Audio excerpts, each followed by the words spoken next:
Bethesda Miracle Ministry presents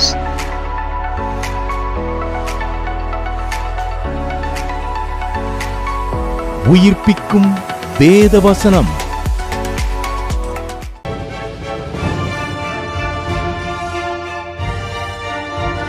அன்பிற்குரியவர்களே, கர்த்தரை அறியாத குடும்பத்திலிருந்து தேவன் தொட்டு சகோதரி சோபனா சேகர் மூலம் அநேக அற்புதங்களை செய்து கொண்டு வருகிறார். அநேக நோய்கள் சுகமாகிறது. அநேக ஊழியர்களையும் தேவன் அனல் கொண்டு எழுப்பி வருகிறார். ஜனங்கள் தங்கள் பாவங்களை அறிக்கையிடுகிறார்கள். ஆத்துமாவை உயிர்ப்பிக்கும் பிரசங்கத்தின் மூலம் அநேக சபைகளை தேவன் அனல் கொண்டு எழுப்பி வருகிறார். சகோதரி அவர்கள் பேசும்போது பேசுகின்ற இடங்களிலே ஜனங்கள் தேவனுடைய வல்லமையை காண்கிறார்கள். கட்டுகள் உடைக்கப்படுகிறது. பரலோக மேன்மையின் அனுபவங்களை ஜனங்கள் உணர்ந்து பரவசமடைகிறார்கள். சகோதரி அவருடைய சாட்சிகள் ஏராளமான ஜனங்களை கர்த்தர் பேரில் நம்பிக்கையடையச் செய்கிறது. இவர் பாடின பாடல்கள் கேசட்டுகளாக ஒலி நாடாக்களாக வெளிவந்துள்ளது. பாடல்களை கேட்கின்ற அனைவரும் உயிர்ப்பிக்கப்படுகின்றார்கள். அநேகரை இந்த பாடல்கள் உயிர் மீட்சி அடையச் செய்கிறது.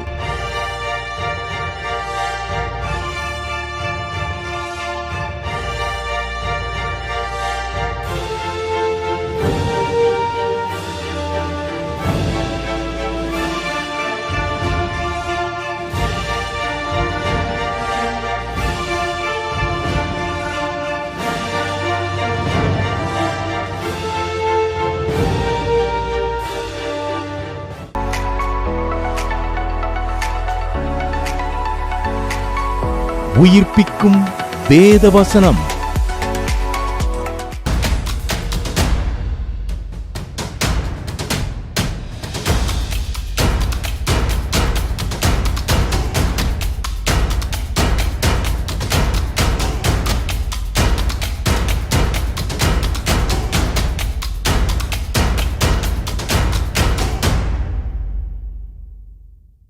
கர்த்தருடைய பரிசுத்த நாமத்திற்கு மகிமை உண்டாவதாக. இந்த நாளிலும் கூட உங்கள் ஒவ்வொருவரையும் சந்திப்பதில் கர்த்தருக்குள் நான் மகிழ்ச்சி அடைகிறேன். இந்த நாளிலே கர்த்தர் உங்களோடு கூட பேசும்படியாக எனக்கு கொடுக்கப்பட்ட வார்த்தைகளை உங்கள் மத்தியில் நான் பகிர்ந்து கொள்ள விரும்புகிறேன். தொடர்ந்து ஒவ்வொரு வாரமும் இந்த சத்தியத்தை கேட்டுக்கொண்டிருக்கிறீர்கள். இது உங்களை புதிய மனிதனாய் உருவாக்கும் என்பதை நான் விசுவாசிக்கிறேன். வாசிக்கலாம். சங்கீதம் 51 அதிகாரம் 1 தேவனே, உமது கிருபையின்படி எனக்கு இரங்கும். உமது மிகுந்த இரக்கங்களின்படி என் மீறுதல்கள் நீங்க என்னை சுத்திகரியும். கர்த்தர் இன்றைக்கு நம்மை சுத்திகரித்தார் என்றால் நமக்குள்ளாக ஒரு நிலைவரமான ஆவியை கட்டளையிட்டு தருவார். இன்றைக்கு அநேகருக்குள்ளாய் நிலையில்லாத ஆவி இருக்கிறது. ஒரு பிளான் பண்ணால் அந்த பிளானில் கடைசி வரைக்கும் நிற்கவே முடியாது. அது நடக்குமா நடக்காதா என்று இருவிதமான எண்ணங்கள் நம்மை சுற்றி கொண்டே இருக்கும். ஆனால் தேவன் நம்மை சுத்திகரிக்க நாம் ஒப்பு கொடுக்க வேண்டும். ஒவ்வொரு நாள் இரவும் நாம் கேட்க வேண்டும், ஆண்டவரே, இன்று என்னை சுத்திகரியும், என் குடும்பத்தை சுத்திகரியும், என் கணவரை சுத்திகரியும், என் பிள்ளைகளை சுத்திகரியும். முக்கியமாக ஊழியம் செய்கிறவங்க சொல்லணும், ஆண்டவரே, என் சபையை சுத்திகரியும் என்று. சுத்திகரிப்பின் ஆவி நம்முடைய குடும்பத்துக்குள்ளே வந்துட்டா பிள்ளைங்க தவறு செய்வாங்க, ஆனாலும் உணருவாங்க. தவறு செய்யாதவங்க இந்த உலகத்தில் யாருமே கிடையாது. நான் நிறைய மீட்டிங்கில் சொல்லுவேன், நாம் நல்லவன் யாரையுமே சொல்ல முடியாது. என்ன, நான் நல்லவன் சொல்லவே மாட்டேன். பிள்ளைங்க தவறு செய்வாங்க, கணவர் தவறு செய்வார், மனைவி தவறு செய்வாள். ஆனால் சுத்திகரிப்பின் ஆவி வேண்டும் என்று கேட்டால் தவறை உணர்கிற காரியத்தை கர்த்தர் கொடுப்பார். தவறு செஞ்சு அதை உணர்ந்தா அதுதான் பெரிய ஒரு கிருபை. நிறைய பேர் அதை கேட்கறதே கிடையாது. இங்கே வேதம் சொல்லும், அது கிருபையின்படி எனக்கு இறங்கும். நம்ம நினைக்கிறோம் நம்ம நல்லது செஞ்சதுனால அவர் இறங்கிட்டாரு, நான் ரொம்ப நல்லவர் அதனால் என்ன ஆசீர்வதிச்சிருக்காரு, அதனால் நான் ஊழியத்தில் ரொம்ப மேன்மையாக இருக்கிறேன். அதெல்லாம் கிடையாது.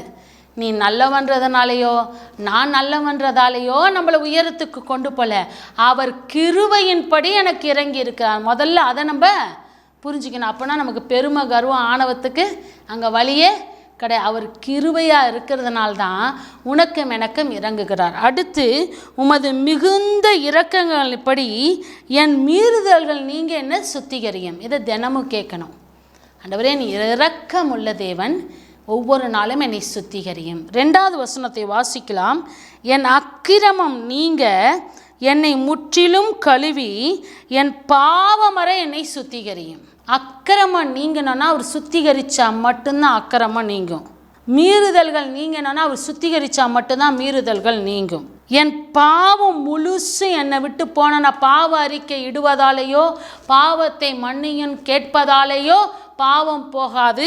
என் பாவமற அவர் உன்னை சுத்திகரித்தால் மட்டும்தான் பாவம் போகும். சுத்திகரிப்புன்னா என்னது? புதிய ட்ரெஸ் போடுறதல்ல, உன்னை ஜலத்தினால் கர்த்தர் நீரை ஊற்றுவது அல்ல, உன் கை கால்களை கழுவுவது அல்ல, உன் இருதயத்திலே கர்த்தர் ஒரு சுத்திகரிப்பின் ஆவியை ஊற்றுவார். அப்போ தானாகவே உன் பாவத்தை நீ அறிக்கை, யாரும் சொல்ல தேவையில்லை. பாவத்தை அறிக்கையிடுன்னு பாஸ்டர் பிரசங்கம் பண்ண வேண்டிய தேவை இல்லை. ஆவியானவர் வரும்போதே பாவத்தை கண்ணு முன்னால் கொண்டு வந்துடுவார். செய்த தவறுகள், பேசின வார்த்தைகள் கண்ணு முன்னால் கொண்டு வருவார். அதை உடனே என்ன செய்வார்? சுத்திகரிப்பு ஆவி வரும். சுத்திகரிப்பு ஆவி வந்தோடனே பாவத்தை அறிக்கையிட ஆரம்பிப்போம், அக்கிரமத்தை அறிக்கையிட ஆரம்பிப்போம். அன்றைக்கே கர்த்தர் சுத்திகரிச்சிருவார். பாவம் நீங்கணும்னா, அக்கிரமம் நீங்கணும்னா, மீறுதல்கள் நீங்கணும்னா சுத்திகரிப்பின் ஆவி வேண்டும். எத்தனை பேர் ஜெப நேரத்தில் இதை கேட்டிருக்கீங்க? எனக்கு இதை தாரும், அதை தாரும், என்னை எப்படி மாற்றுங்க, எனக்கு இப்படி ஒரு வீட்டை தாங்க. அதெல்லாம் தேவைதான், அதெல்லாம் கூட கொடுக்கப்படும். முதலாவது தேவனுடைய ராஜ்யத்தையும் நீதியும் தேடுங்கள். ஆனால் நிறைய பேர் கூட கொடுக்கறத தான் பார்க்குறாங்க. ஒரு சின்ன எக்ஸாம்பிள் சொல்கிறேன். ஒரு ஹோட்டலுக்கு போனால் நம்ம இட்லியோ தோசையோ வாங்கினோன்னா அதுதான் மெயின் டிஷ். அது கூட கொடுக்கறது தான் இந்த சட்னியும் சாம்பாரும். எந்த ஹோட்டல்லையாவது போயிட்டு வெறும் அது மட்டும் கேட்டால் யாருமே கொடுக்க மாட்டாங்க. அது கூட கொடுப்பது. ஆனால் மெயினான டிஷ் அதுதான். நீ எதை தேடுகிறாய்? கூட கொடுப்பதை தான் எதிர்பார்க்கிறாய். ஆனால் நீ தேட வேண்டியதை இன்னும் தேடாமல் இருக்கிறாய். இன்றைக்கு எதை தேட வேண்டும்? சுத்திகரிப்பின் ஆவி என் குடும்பத்துக்குள்ளே, ஊழியத்துக்குள்ளே, சபைக்குள்ளே வந்தால் பாவம் இருக்காது, அக்கிரமம் இருக்காது, மீறுதல் இருக்காது. வரும், ஆனால் உணரும்படி செய்வார், மறுபடி செய்ய மாட்டேன். ஆண்டவர் என்ன சொன்னார்? இனி பாவம் செய்யாத. செஞ்ச பாவத்தை நினைப்பேன்னு சொல்லவே இல்லை, திரும்பி பார்ப்பேன்னு சொல்லவே இல்லை, சொல்லி சொல்லி காமிப்பேன்னு சொல்லவே இல்லை. இனி பாவம் செய்யாதே. அப்படின்னா எப்போ பாவம் எப்போ செய்யாமல் இருப்போம்? சுத்திகரிப்பின் ஆவி இருந்தால் மறுபடியும் செஞ்ச பாவத்தை செய்ய மாட்டோம், அக்கிரமம் பண்ண மாட்டோம், மீறுதலாக நடக்க மாட்டோம். அதே சங்கீதம் 51:5 வாசிக்கலாம்.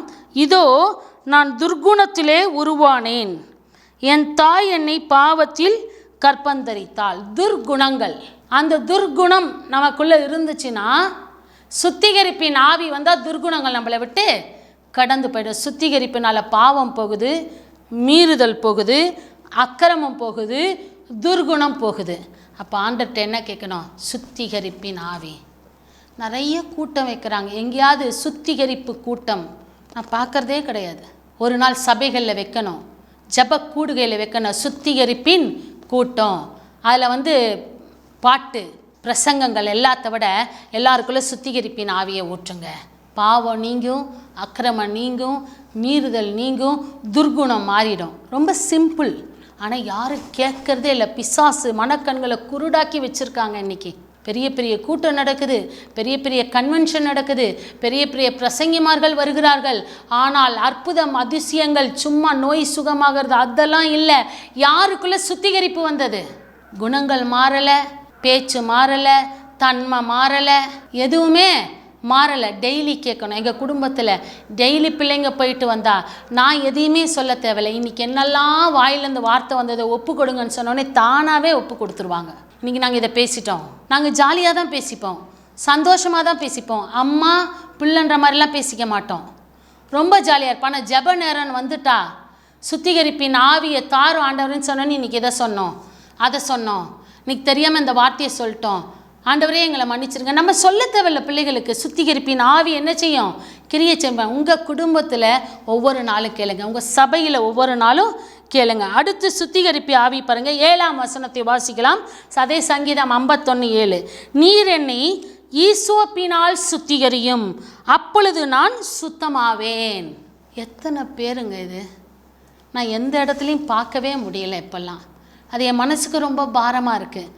இதை பேசும் பொழுதாவது உங்கள் குடும்பத்தில் அந்த சுத்திகரிப்பின் ஆவியை கேட்பீங்களா? உங்கள் ஊழியத்தில் கேட்பீங்களா? உங்கள் ஜெப கூடுகையில் கேட்பீங்களா? மாதத்துக்கு ஒரு நாள் சுத்திகரிப்பு கூட்டம், திருவிருந்தப்போ மட்டும்தான் சுத்திகரிப்பு கூட்டம் வைக்கிறாங்க. சுத்திகரிப்புன்னா என்னது? இதுதான் சுத்திகரிப்பு.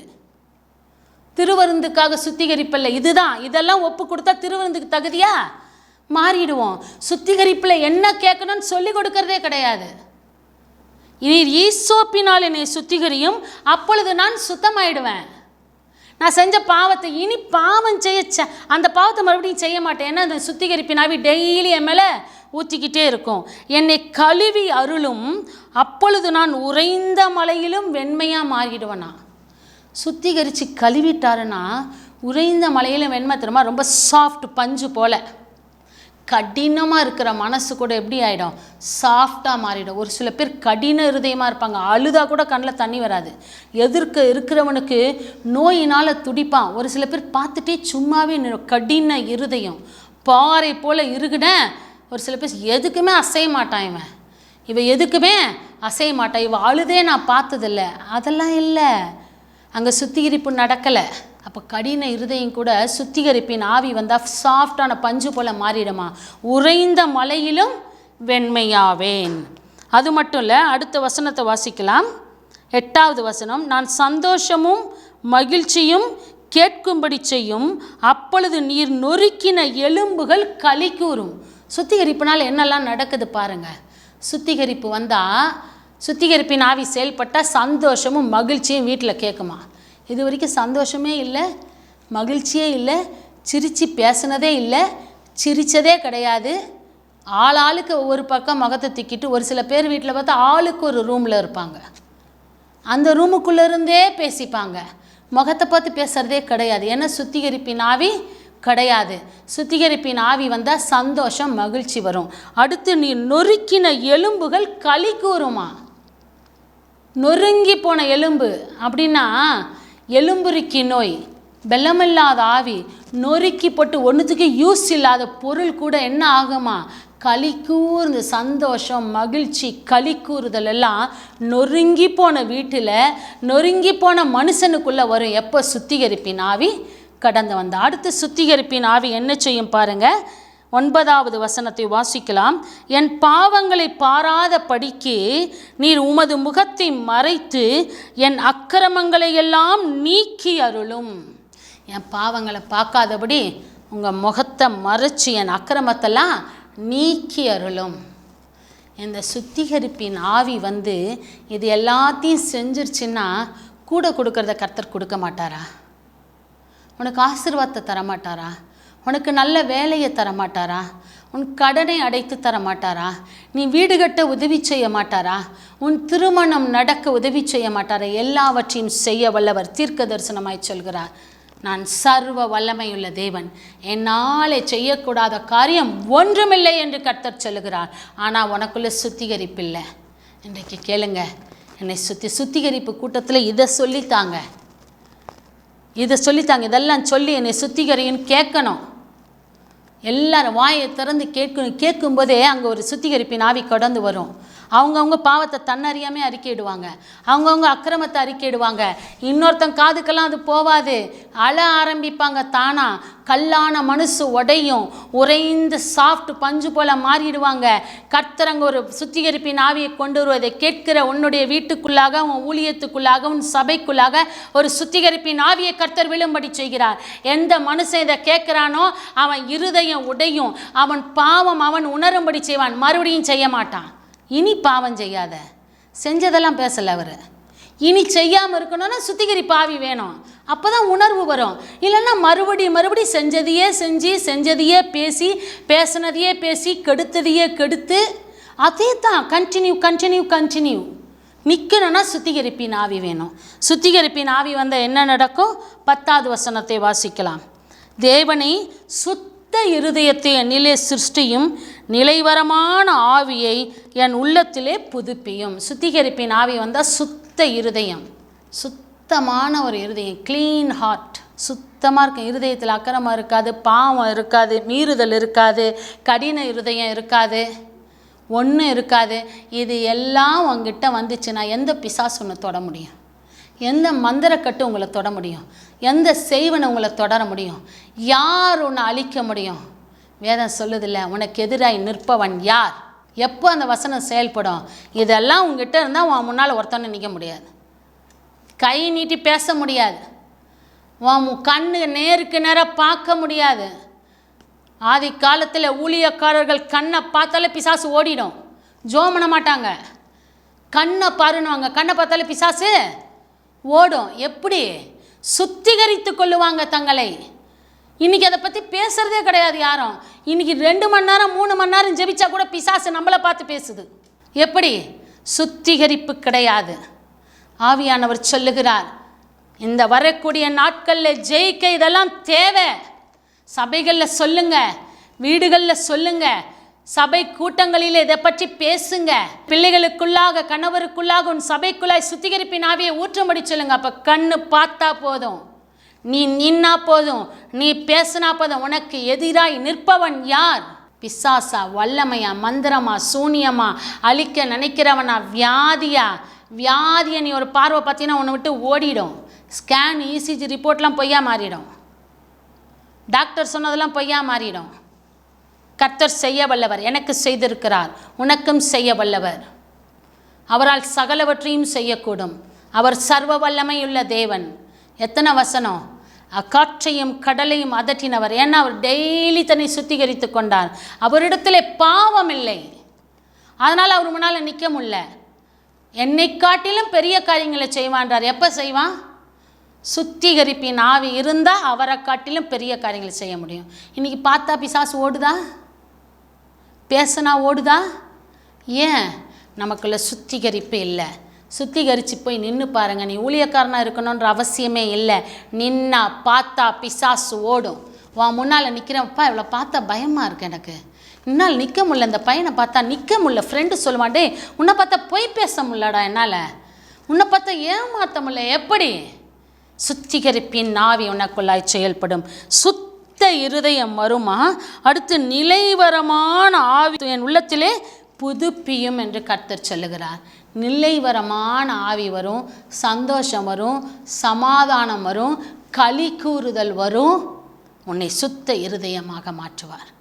கருமையான தேவ பிள்ளையே, எத்தனை பேர் இந்த செய்தியை பார்த்து ஜெபிக்க போகிறீங்க? ஆண்டவரே, சுத்திகரிப்பு கூட்டத்தில் இதை சொல்லி ஜெபிக்க சொல்லுங்கள். ஒவ்வொருத்தருக்கு கட்டளை கொடுங்க. நில்லுனா நிற்கிறாங்க, கை தட்டுனா தட்டுறாங்க, உட்காருனா உட்காடுறாங்க. நீங்கள் சொல்கிறத செய்கிறாங்களே, இதை சொன்னால் செய்ய மாட்டாங்களா உங்கள் ஜனங்க? சொல்லுங்கள், இதெல்லாம் கேட்க சொல்லி சுத்திகரியும் ஆண்டவரே. பாவம் நீங்கள், அக்கிரமம் நீங்கள், மீறுதல் நீங்கள், இந்த வசனத்தை சொல்லி சொல்லி பாருங்கள். அநேகம் பேர் பாவ அறிக்கையிடாரு. பாவ அறிக்கையிடுன்னு சொல்லவே வேண்டாம், அவங்களே பாவத்தை அறிக்கையிடுவாங்க. இனி செய்யவே மாட்டாங்க, இனி மீறவே மாட்டாங்க. துர்குணம் அவங்கக்கிட்ட இருக்காது. சுத்த இருதயத்தை என்னில் தாரும். நிலைவரமான ஆவி, நிலை இல்லாத 2 மனசான ஆவி. காற்றுலையும் நிற்க முடியாது, மழையிலையும் நிற்க முடியாது. இல்லை, கர்த்தர் நிலை இல்லாத ஆவியெல்லாம் எடுத்து போட்டு நிலைவரமான ஆவியை கட்டளையிட்டு தருவார். அடுத்து என்ன செய்வாராம்? 11வது வசனம், உமது சமூகத்தை விட்டு என்னை தள்ளாமலும் உமது பரிசுத்த ஆவியை என்னிடத்திலிருந்து எடுத்து கொள்ளாமலும் இரும். சுத்திகரிப்பு இல்லைன்னா சமூகத்தை விட்டு தள்ளிடுவார். தள்ளி போனதே தெரியாமையே ஜோம் பண்ணிக்கிட்டே இருப்பாங்க. ஆண்டவரோட சமூகம் அவங்கள விட்டு போயிட்டுருக்கோம். ஆனால் 4 மணி நேரம் 5 மணி நேரம் ஜெபிப்பாங்க. எங்கேருந்து ஜெபத்துக்கு பதில் இருக்கும்? அவர் சமூகம் எனக்கு முன்னால் செல்லும். எப்போ? சுத்திகரிப்பு இருந்தால் மட்டும்தான். வேத வசனத்தை அப்படி தியானிக்கிறதையே இன்னைக்கு பிசாசு எடுத்து போட்டுட்டான். இப்படிப்பட்ட பிரசங்கங்களே கிடையாது. இந்த புதிய வருடத்திலிருந்து நான் ஆரம்பத்தில் சொன்னது போல கர்த்தர் என்னிடத்தில் பேசினார். நான் சொன்னதை நீ பேச வேண்டும் என்று என்னிடத்தில் சொன்னார். முதல்ல இப்படிப்பட்ட கூட்டங்களை தான் வைக்க வேண்டும். ஒரு பல ஆயிரம் பேர் கூடியிருந்தால் கூட சுத்திகரிப்பின் ஆவி வரட்டும்னு சொன்னால் எல்லாருமே அறிக்கையிட ஆரம்பிப்பாங்க. பாவங்கள், அக்கிரமங்கள் மாறும். சுத்திகரிப்பு இல்லைன்னா சமூகம் விட்டு போயிடுமா. அடுத்து என்ன சொல்கிறாங்க, உமது பரிசுத்த ஆவியை என்னிடத்துலேருந்து எடுத்துக்க. பரிசுத்த ஆவி இருக்காது. பிசாசு ஒளியின் தூதன் வேஷத்தை தரிச்சிட்டு வருவான், பரிசுத்த ஆவி போலவே வருமா. அதே மாதிரி அந்நிய பாஷை பேசுவாங்க. பிசாசும் அந்நிய பாஷை பேச வைப்பான், அதே மாதிரி பாஷை பேச வைப்பான், அதே மாதிரி பரிசுத்த ஆவி போல நடக்க வைப்பான். ஆனால் அது பரிசுத்த ஆவி கிடையாது. அடையாளமே கண்டுபிடிக்க முடியாது. விழுந்து போகிற நிலைமை வரும். பரிசுத்த ஆவி எடுத்துக்கொள்ளாமல் இருக்கணும்னா அவர் சமூகம் எனக்கு முன்னால் செல்ல வேண்டும் என்றால் சுத்திகரிப்பின் ஆவி ஈசோப்பினால் என்னை சுத்திகரிப்பது பாவம் வர என்னை கழுவி அருளும். இந்த சங்கீதம் 51 தியானிக்கும்படியாக செய்து அப்போ கர்த்தர் அது செஞ்சால் என்ன நடக்குமா, 12வது வசனத்தை வாசிக்கலாம். உமது இரட்சண்யத்தின் சந்தோஷத்தை திரும்பவும் எனக்கு தந்து உற்சாகமான ஆவி என்னை தாங்கும்படி செய்யும். அப்போ சந்தோஷம், சமாதானம், களிக்குறுதல், இரட்சண்யத்தின் சந்தோஷத்தை திரும்பவும் போயிடுச்சு, அது திரும்பவும் தருவார். சுத்திகரிப்பின் ஆவி, அந்த உற்சாகமான ஆவி. சோர்ந்து போக மாட்டாங்க, சும்மா ஒரே இடத்துல உட்காந்துருக்க மாட்டாங்க, அங்கேயும் இங்கேயும் ஓடிட்டு பார்க்கும்போது ஆக்டிவ். ஒரு சில பேரை பார்த்து சொல்லுவாங்க ரொம்ப ஆக்டிவாக இருப்பாங்க இவங்கன்னுவாங்க. எப்படி? சுத்திகரிப்பு பண்ணிக்கிட்டே இருப்பாங்க. அவங்க இருதயம் ஆக்டிவாக இருக்கும், கை கால் ஆக்டிவாக இருக்கும், வயசான மாதிரி தெரியாது, மனசு ஆக்டிவாக இருக்கும். உற்சாகமான ஆவியனை தாங்கும்படி செய்யும். உற்சாகம் இல்லாத ஆவி பிசாசின் கிரியைகள். இன்றைக்கு சொல்லுங்க, ஆண்டவரே உற்சாகமான ஆவி எனக்கு வேண்டும், சுத்த இருதயம் எனக்கு வேண்டும், நிலைவரமான ஆவி எனக்கு வேண்டும், அதை கொடுத்து எனக்கு ஒரு அற்புதத்தை செய்யும் என்று நாம் கேட்போமா? இதை கேட்கிறவர்களாய் மாத்திரமல்ல, அதன்படி நடக்கும்படி செய்யுங்க. மற்றவங்களுக்கு கற்றுக் கொடுங்க. உங்கள் சபையில் இதை பிரசங்கிங்க, உங்கள் ஜெப கூடாரங்கள் இதை பிரசங்கிங்க, உங்கள் வீட்டுக்குள்ளே டெய்லி உங்கள் பிள்ளைகளை சுத்திகரிக்கும்படி சொல்லுங்க. இதை கர்த்தர் எச்சரிக்கையாய் உங்களுக்கு சொல்லுகிறார். உங்கள் கணவரை சுத்திகரியும் கேளுங்க. நீங்கள் குடும்ப ஜெபத்தில் உட்காரும் போது சுத்திகரிக்கும்படி 1 நிமிடம் ஒப்புக்கொடுங்க. சுத்திகரிப்பு கூட்டத்தில் இதெல்லாம் சொல்லி சொல்லி சுத்திகரிக்கும்படி சொல்லுங்க. சபையிலே மாறுதல், தேசத்திலே மாறுதல், உன்னோட ஊழியத்திலே மாறுதல், உன் கூடாரங்களிலே ஒரு மாறுதல், இரட்சண்யத்தின் சந்தோஷத்தை திரும்ப தந்து உற்சாகமான ஆவி தாங்கும்படி செய்வார். விழுந்து போகாதிருங்கள் என்று கர்த்தர் சொல்லுகிறார். இன்றைக்கு இப்படிப்பட்ட காரியங்களை கேட்காதபடி காதுகளை அடைத்து வைத்திருக்கிறான், கண்களை குருடாக்கி வைத்திருக்கிறான். ஆவியானவர் சொல்கிறார், உன் காது கேட்கும்படி உன் மனக்கண்களை குருடாக்கின கட்டுகளை நான் அவிழ்த்திருக்கிறேன். அநேக இடங்களிலே இப்படிப்பட்ட சத்தங்கள் வரக்கூடிய நாட்களை ஒழிக்கும்படி செய்வேன். கர்த்தர் என்னோடு கூட பேசி இருக்கிறார். நிறைய இடத்திலே ஒரு புதிய மாறுதலை கர்த்தர் ஊற்றப் போகிறார், ஒரு புதிய ஆவியை ஊற்றப் போகிறார். பிரசங்கங்கள் பழைய காலத்து பிரசங்கங்களைப் போல மாறப்போகிறது. தந்திரங்கள் ஓடி போக போகிறது. பிசாசின் வல்லமைகள் அழிந்து போக போகிறது. கர்த்தர் உன்னை இன்னும் மறுபடியும் உருவாக்கி பெரிய காரியத்தை செய்வேன் என்று சொல்கிறார். நாம் ஜெபிக்கலாம். எங்களை அருமையாய் நேசிக்கிற நல்ல பிதாவே, இந்த வேலைக்காய் நன்றி செலுத்துகிறோம். ஆண்டவரே, சுத்திகரிப்பின் ஆவியை இந்த நிகழ்ச்சியை பார்க்கிற ஒவ்வொருவர் மேலும் நீர் ஊற்றும்படி நான் கட்டளையிடுகிறேன். சபைகளில் ஊற்றும், ஊழியக்காரர்கள் மேல் ஊற்றும். ஆண்டவரே, பாவம் நீங்க, அக்கிரமம் நீங்க, மீறுதல்கள் நீங்க, பாவமர சுத்திகரியும். ஆண்டவரே, உற்சாகமான ஆவி வரட்டும், சுத்த இருதயம் வரட்டும், நிலைவரமான ஆவி வரட்டும், இரட்சண்யத்தின் சந்தோஷம் திரும்ப வரட்டும், சந்தோஷமும் சமாதானமும் இவர்கள் வீடுகளில் சபைகளில் குடிகொள்ளட்டும். ஆண்டவரே, எல்லா இடங்களிலும் ஒரு சுத்திகரிப்பு நடக்கட்டும். சபைகளில் நடக்கட்டும், கிறிஸ்தவர்களுக்குள்ளே நடக்கட்டும், உம்மை ஏற்றுக்கொண்டவர்கள் மேல் நடக்கட்டும். பிசாசு கட்டி வைத்த கட்டுகளிலிருந்து வெளியே வரட்டும். ஆண்டவரே, கர்த்தர் சுத்திகரிப்பின் ஆவியை கொடுத்து சந்தோஷம், சமாதானம், இரட்சண்யத்தின் மகிழ்ச்சி, உற்சாகமான ஆவி, சுத்த இருதயத்தை கொடுத்து ஆசீர்வதியும் கூடரும். இயேசுவின் நாமத்தில் பிதாவே, ஆமென்.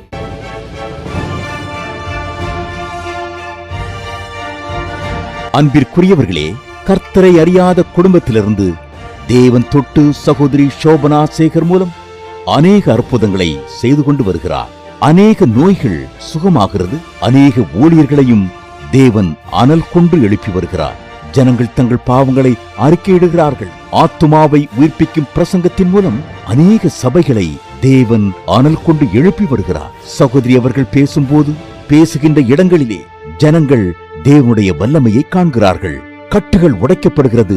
பரலோக மேன்மையின் அனுபவங்களை ஜனங்கள் உணர்ந்து பரவசமடைகிறார்கள். சகோதரி அவருடைய சாட்சிகள் ஏராளமான ஜனங்களை கர்த்தர் பேரில் நம்பிக்கையடையச் செய்கிறது. இவர் பாடின பாடல்கள் கேசட்டுகளாக ஒலி நாடாக்களாக வெளிவந்துள்ளது. பாடல்களை கேட்கின்ற அனைவரும் உயிர்ப்பிக்கப்படுகின்றார்கள். அநேகரை இந்த பாடல்கள் உயிர் மீட்சி அடையச் செய்கிறது.